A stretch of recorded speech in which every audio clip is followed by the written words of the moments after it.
Oi, gente. Vamos lá, então, começar a quarta aula relâmpago, que é sobre o tema As Bases Estéticas do Sistema do Stanislavski. Bom, esse tema parece um tema muito óbvio, em primeiro lugar, porque geralmente quando a gente aprende sobre o Stanislavski na escola, a gente ouve dizer que ele está ligado à estética realista / naturalista, né? Eu mesmo, quando estudei, tive o Stanislavski, né? Assim, claro, a gente tem que... Né, uma prática comum até, eu acho, nas escolas de teatro no Brasil ler os livros, né? Mesmo que sejam as traduções do inglês, aquelas traduções que a gente tem feito um grande esforço para rever, para fazer uma tradução do russo, etc. Mas mesmo assim, nas aulas de história do teatro, geralmente ele é apresentado numa linha histórica junto com os realistas ou naturalistas, sendo uma pessoa que basicamente cria um sistema de interpretação que possibilita o realismo e o naturalismo em cena, né? Essa é mais ou menos a concepção geral de como Stanislavski é dado nas escolas de teatro Brasil afora. E a ideia de falar um pouco sobre as bases estéticas do sistema Stanislavski é, então, trabalhar contrapondo duas concepções que são concepções que eu considero sendo muito lugar comum, que são concepções que a gente encontra por aí, né? A primeira delas é essa que eu comecei a dizer, né? Que o Stanislavski, então, era realista naturalista e que o sistema do Stanislavski, então, daria conta apenas de fazer montagens que se filiassem a essa linha de pensamento estético, né? Então, assim, aqui a gente não é realista, aqui não serve Stanislavski, Stanislavski eu não gosto, muito realista.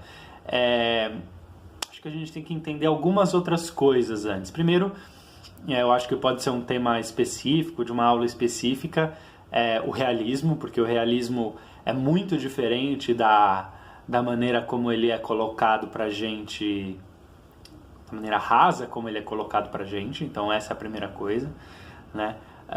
E a segunda coisa é que, claro, isso elimina todas as buscas que o Stanislavski faz em campos distantes do naturalismo, né, como o simbolismo, como, enfim, a farsa, que são campos onde ele trabalhou e trabalhou durante a maior parte da vida dele, ao invés de ter trabalhado. Então, assim, a parte naturalista do Stanislavski, se é que a gente pode falar que existiu um período naturalista do trabalho do Stanislavski, é um período efetivamente muito pequeno, que vai da fundação do Teatro de Arte de Moscou até, basicamente, 1905.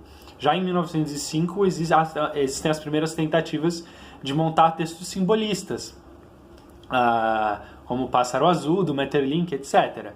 Né? Então essa é uma concepção um pouco lugar comum, né? E a outra concepção lugar comum é um pouco o oposto dessa, né? Que também a gente encontra muita gente que, ao falar do sistema do Stanislavski, diz que o sistema do Stanislavski ele é uma verdade única e universal, e que o Stanislavski, então, seria a pessoa que entendeu o que é o verdadeiro teatro, o que é a verdadeira arte, e que através do sistema de Stanislavski, entendido como um método de aplicação prática, você pode ser, como eu disse no videozinho de divulgação, você vai se tornar o melhor ator do mundo ou, para os outros, o pior ator do mundo. Para outras pessoas, o que é também igualmente uma concepção errônea, né? Levando em conta que a gente precisa, no meu ponto de vista, a gente precisa aprender a historicizar, né? Ao mesmo tempo que a historicização ela não pode apagar certos pontos que teriam em contato com as práticas contemporâneas do teatro, com os fazedores de teatro contemporâneos. Ao mesmo tempo, uma prática que é historicamente localizada, ela não pode ser universalizada e tomada como verdade absoluta. Então eu acho que falar sobre as bases estéticas do sistema de Stanislavski serve um pouco, em primeiro lugar, para contrapor um pouco essas duas afirmações que estão muito no lugar do lugar comum que a gente encontra por aí, né? Eu acho que não é segredo para ninguém que a gente tem feito um grande esforço nos últimos 6, 7 anos para tanto traduzir direto do russo os textos do próprio Stanislavski, ou comentadores ou reelaboradores dele, como para fomentar a pesquisa brasileira e latino-americana sobre o Stanislavski, né? Ou seja, para não ficar também dependendo das pesquisas feitas em países centrais à produção de conhecimento, como Inglaterra, Estados Unidos, etc., que têm suas necessidades práticas do teatro e que então elaboram seus pensamentos teatrais ou suas pesquisas sobre o Stanislavski também, não de uma forma pura, mas a partir das necessidades materiais que a própria prática teatral daqueles lugares dá, né? Um exemplo claro disso é a tradução, que é uma excelente tradução do trabalho do ator sobre si mesmo, que saiu em inglês há uns anos atrás, do Jean Benedetti, né? Uma tradução muito bem feita, mas que é uma tradução direcionada para a maneira como se ensina teatro nas escolas britânicas, né? Então, para o Brasil é uma tradução que tem vários problemas. Até tem uma tradução em português feita a partir dessa tradução em inglês, que saiu agora, nem lembro por que editora, mas que é uma tradução que não nos serve, né? Então a gente tem feito esse esforço. E dentro desse esforço, um esforço de entender quais eram as ideias estéticas que guiavam o pensamento do Stanislavski, né? Então, o que a gente vê, na verdade, é que, bom, todo mundo já sabe, bom, das aulas que eu dei, acho que todo mundo que se interessa minimamente pelo canal lembra que o Stanislavski viveu dentro do teatro, né, a vida na arte do Stanislavski é uma coisa longuíssima, né? Então que a partir da adolescência ele já começa a fazer teatro na própria casa e vai acabar de fazer teatro no último dia da vida dele, dia 7 de agosto de 1938, né? Então, essa vida no teatro ligada com a pesquisa teatral, né, ela é uma vida que está cheia de momentos de reorientação, né? Então, a gente pode dizer que a pesquisa do Stanislavski, ela em diversos momentos é reorientada. Então, tem alguns pontos-chave onde ele vai esmiuçar, aprofundar o objeto da pesquisa dele ao longo de toda a vida na arte, né? E a partir desses pontos e daquilo que ele faz com essa precisão do objeto de pesquisa teatral dele, que a gente pode depreender alguns princípios estéticos e filosóficos das buscas dele, né? Então, paralelamente, não sei se todo mundo lembra, mas em algumas outras aulas, talvez em todas, eu tenha falado de que o Stanislavski tem o sistema, a criação do sistema do Stanislavski, ela tem alguns períodos. Então, eu já disse, né, o período da partiturização completa da peça e do papel, né? Depois o primeiro período do sistema e depois o período que a gente chama do período da ação ou das ações físicas no final da vida dele. Então, basicamente, a gente usa, e eu proponho essa periodização para o desenvolvimento das concepções de encenação do Stanislavski, né?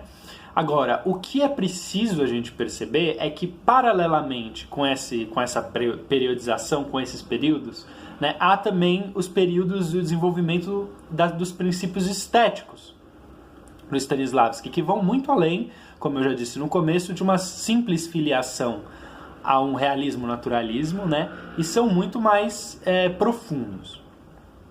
Bom, isso posto, quais são, então, esses momentos, né? Eu divido em 3 também, que são, como eu disse, paralelos aos momentos de desenvolvimento do sistema. Não o primeiro desses períodos, que coincide com a fundação do Teatro de Arte de Moscou, é um período que eu chamo de período onde o Stanislavski desenvolve uma teleologia do seu teatro, né? Para quem pode olhar lá no dicionário de filosofia, a teleologia é a ciência sobre a finalidade, né? É o entendimento da finalidade das coisas, né? Então, quando em 1897 o Stanislavski e o Nemirovich Danченко sentam no restaurante Slaviansky Bazar e tem aquela famosa conversa de 18 horas sobre como seria o novo teatro, como seria a nova arte, etc., né? Uma das preocupações principais, além de criar as condições de trabalho humanas para que o trabalho do ator e da atriz possa ser desenvolvido, eles pensam muito nos objetivos desse teatro, né? Então tem lá, um dos objetivos principais do novo teatro vai ser educar o povo pobre, né? Eles usam essa, é bem uma coisa que tem a ver com um período de desenvolvimento do pensamento crítico russo no século XIX, né? Que tem a ver com os primeiros movimentos de conscientização, os primeiros movimentos dessa camada intelectual que vai ao povo para ilustrar, para alfabetizar, para levar o que se considerava a grande arte, né, a arte das metrópoles, etc., ainda sem um pensamento crítico sobre isso, ainda baseados num pensamento iluminista, né, da Academia de Belas Artes, de que a arte é uma coisa lá em cima, etc., mas já voltados com um caráter de ilustração, né, e de libertação através da educação, o que é muito interessante, uma parte muito interessante, porém complexa, do pensamento iluminista. Então, o Teatro de Arte de Moscou, primeiro, ele se dá essa finalidade, essa teleologia, né, esse telos, digamos assim, né, de que é um teatro que tem que ser um teatro que fale com todas as camadas da população, né? Tanto que o primeiro nome do Teatro de Arte de Moscou, isso pouca gente sabe, não é Teatro de Arte de Moscou apenas, é Teatro de Arte de Moscou, acessível para todos, ou de livre acesso, que expressava um desejo deles de que realmente a arte que eles fizessem fosse entendida desde o camponês mais pobre até o nobre mais rico, né? Então se chama Moskovsky Художественный Общедоступный Театр, né? E essa palavrinha Общедоступный significa acessível para todos, né? Alguns traduzem como Teatro Popular de Arte de Moscou, pode ser também, né? Que mostra essa finalidade, ou seja, o alvo, o objetivo, né? Usando terminologia do próprio sistema, de para quem se faz o teatro, aonde o teatro quer chegar. Então, esse é o primeiro período, né? E esse é o período que coincide precisamente com o período da encenação, né? O período daquilo que eu chamo da partiturização completa, né? Que tem a ver, claro que tem a ver, com as correntes de pensamento realistas russas do século XIX, né? Porque o realismo russo ele é elaborado filosoficamente por um pensador chamado Nikolai Chernyshevsky. E o Nikolai Chernyshevsky ele defende uma tese de mestrado que vai ficar muito famosa sobre as relações estéticas da arte com a realidade, onde ele diz que o belo é igual à vida, né? Ele iguala, ele identifica o belo. Então o belo não é uma coisa que está lá em cima, numa esfera abstrata, etc., mas o belo seria a vida. E todo o pensamento estético realista russo, na literatura, no teatro, na música, etc., vai partir meio dessa afirmação, né? E essa afirmação ela tem algumas implicações. E uma das implicações é que se eu preciso retratar a vida, então eu preciso, em arte, eu preciso fazer recortes. Daí que surge a encenação, né? Então, como fazer com que a peça vire igual à vida, né? Então, o primeiro período naturalista do Stanislavski é o período de surgimento da encenação e é o período de formulação da teleologia do Teatro de Arte de Moscou e mais ainda do teatro do próprio Stanislavski, né? A quem deve servir o teatro, para que deve ser feito o teatro, né? Então, esse é o primeiro período. O segundo período, que é um período que começa mais ou menos quando o Stanislavski começa de fato a falar num desenvolvimento de um sistema de atuação ou de jogo dos atores, etc., que é mais ou menos em 1900 enfim, desde 1902 tem uma carta lá, mas de fato 1909, 1910, é um período que eu chamo, então, do período da tipologia do teatro, que é, digamos assim, um aprofundamento da teleologia. Então, a partir do que eu sei né, qual é a finalidade desse teatro que eu faço, eu começo então a definir esse teatro que eu faço. E para definir esse teatro que eu faço, eu preciso criar uma tipologia de todos os teatros que existem à minha volta, encaixar eles nessa tipologia e me filiar a um deles e dizer, bom, esse aqui é o que eu acredito, esse aqui é o que eu faço. Né? Então, a partir de então, Stanislavski começa a desenvolver uma concepção de tipologizar, uma concepção de tipos de teatro que pudessem servir para classificar todos os tipos de teatro existentes. É aí então que ele escreve um texto que não foi publicado de forma alterada em forma das aulas do Tortsov com os alunos no Trabalho do Ator sobre Si Mesmo, volume 1.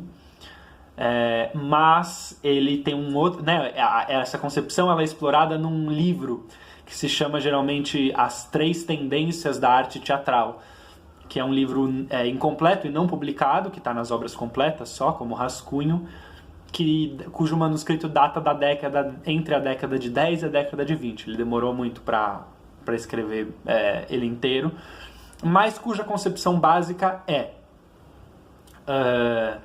todos os teatros existentes, obviamente naquela época, podem ser divididos em 3 diferentes tendências da arte teatral. Né? A primeira delas, o teatro de representação. A segunda delas, o teatro... Vamos fazer diferente. A primeira delas, o teatro da experiência do vivo. A segunda delas, o teatro de representação. E a terceira, o teatro do artifício. Experiência do vivo, representação e artifício. São as três tendências da arte teatral. Né? O que seria? Obviamente, para o Stanislavski, a experiência do vivo seria a melhor forma de dar conta da teleologia, ou seja, da finalidade do teatro que ele fazia. Né? Ou seja, fazer com que acontecesse em cena uma experiência viva, né? Uma experiência do vivo. Num primeiro momento mimetizando, né? Num primeiro momento imitando, mas depois que ele começa a se afastar do naturalismo, já não mais assim, mas continua sendo a experiência do vivo. Então o que ele dizia é que o teatro da experiência do vivo é aquele teatro onde a experiência do vivo ela acontece todos os dias em que há espetáculo, de novo a partir do zero, onde os atores experienciam o vivo novamente, todas as noites do zero, como se fosse a primeira vez. Né? Esse é o tipo de teatro. O segundo tipo de teatro que ele categoriza é o teatro da representação, que segundo ele também é uma forma de arte, ou como ele diz, da arte elevada, mas que ele tem outro objetivo, né? Ou seja, é um teatro já que tem uma outra teleologia. Né? O objetivo é divertir o espectador, né? Em todos os sentidos que possa ter a palavra divertir, lógico. Então, segundo Stanislavski, é um tipo de teatro cuja base é a experiência do vivo, mas que logo depois que aparece a experiência do vivo, há uma imediata formalização completa e onde o ator em cena ele não experiencia, mas ele imita a experiência do vivo algum dia vivida no ensaio. Né? Então, os grandes exemplos do teatro da representação para ele eram a Sarah Bernard, né? Enfim, os atores da Comédie Française, por exemplo, que eram atores que, segundo ele, eram super técnicos e que sabiam nos ensaios experienciar, vivenciar, mas que depois formalizavam isso para transmitir isso para o público, ou seja, para que o público tivesse a impressão, mas que eles não estariam em cena totalmente comprometidos com essa experiência do vivo. Esse é o teatro da representação. O Stanislavski se filia ao teatro da experiência do vivo, né? E ele diz, esse é o teatro que eu acredito, esse é o meu objetivo, essa é a minha teleologia do teatro, etc. Né? E o teatro da representação, então, seria o teatro que ele não se filiava, mas que ele reconhece como sendo arte contendo a chancela de arte, né? E o terceiro, que é o teatro do artifício, é o que ele considera o teatro dos clichês, ou seja, aquele que não está no campo da arte e o teatro que tem que ser completamente esquecido por toda a história da arte, né? Então, esse segundo período é o período onde ele vai e categoriza todos esses tipos diferentes de teatro. Bom, e o terceiro período, então, lembrando que a gente já falou do período da teleologia, né, da parte da teleologia do teatro, da tipologia do teatro, e o terceiro período seria o período, então, da ontologia do teatro, criados pelo Stanislavski, que é um período, então, onde,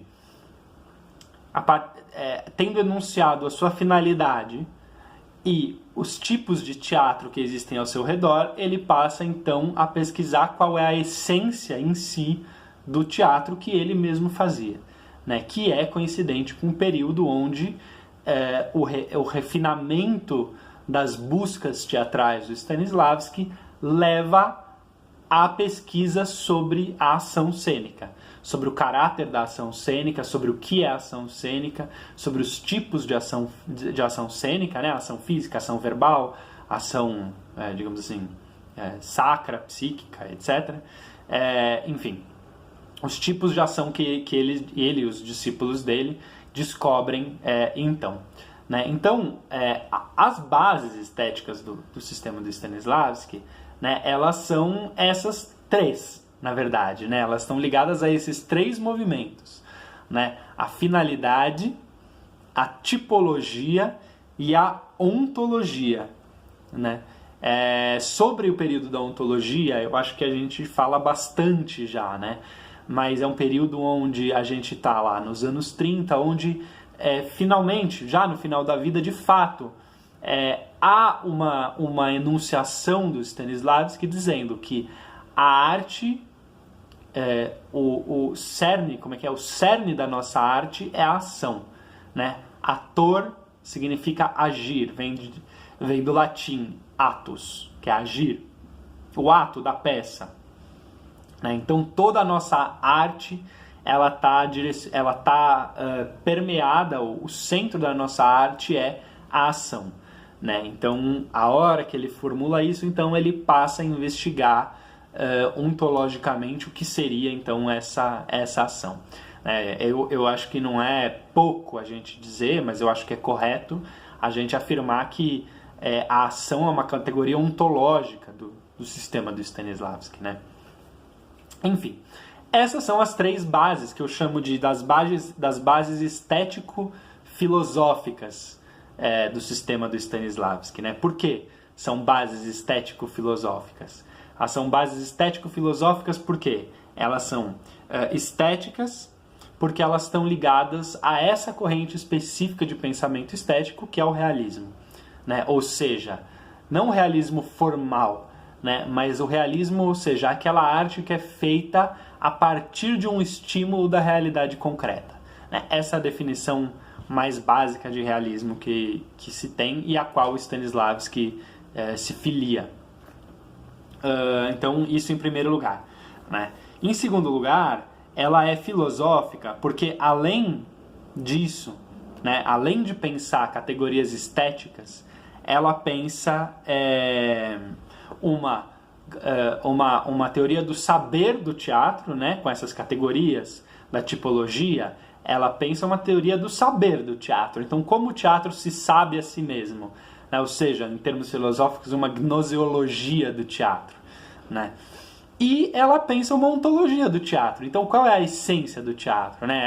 Para o Stanislavski é a ação, a capacidade do ator agir hoje, aqui, agora, em cena, né? Então, por isso, o sistema Stanislavski é um sistema estético-filosófico de pensamento da arte teatral e muito importante, né? E isso faz com que a gente veja como o sistema é muito mais profundo, né, do que a simples categorização de uma coisa ligada ao realismo naturalismo formal do final do século XIX e começo do século XX, ou ao realismo socialista dos anos 30, ou um método que abarca tudo e que vai te dar a verdade do que é ser um maravilhoso ator, que vai conseguir atuar no cinema, na TV, no teatro, etc, etc. Né? A gente tem que pensar no sistema Stanislavski como uma resposta histórica, né? Eu não gosto muito quando a gente fica repetindo de orelhada aquela teoria, a boa e velha teoria do Peter Zondy sobre a crise do drama. A gente acaba usando academicamente ela de maneiras muito erradas, né? A gente esquece que a teoria do Peter Zondy tem a ver com a dramaturgia, né? E não com a cena. Mas, de fato, né, o sistema do Stanislavski é uma resposta. É uma resposta à crise do drama burguês, né? A resposta do Stanislavski não é só uma resposta à crise do drama burguês, mas ela é uma resposta à crise do teatro enquanto maneira de representar alguma coisa. Porque é exatamente desse paradigma que ele se afasta. O novo paradigma que é fundado pela Revolução do Stanislavski, ele quebra exatamente com o paradigma anterior, que é o paradigma da mímese. Né? E através da criação de parâmetros muito estritos e de uma série de conceitos estético-filosóficos e práticos para que essa investigação possa ser levada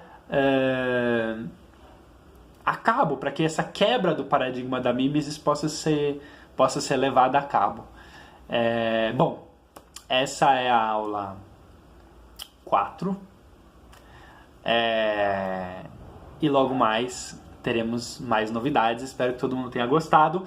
Se ficaram dúvidas, perguntas, coisas sobre os termos que eu usei, pergunta aqui nos comentários, ou pergunta no Instagram, no direct, ou no Facebook.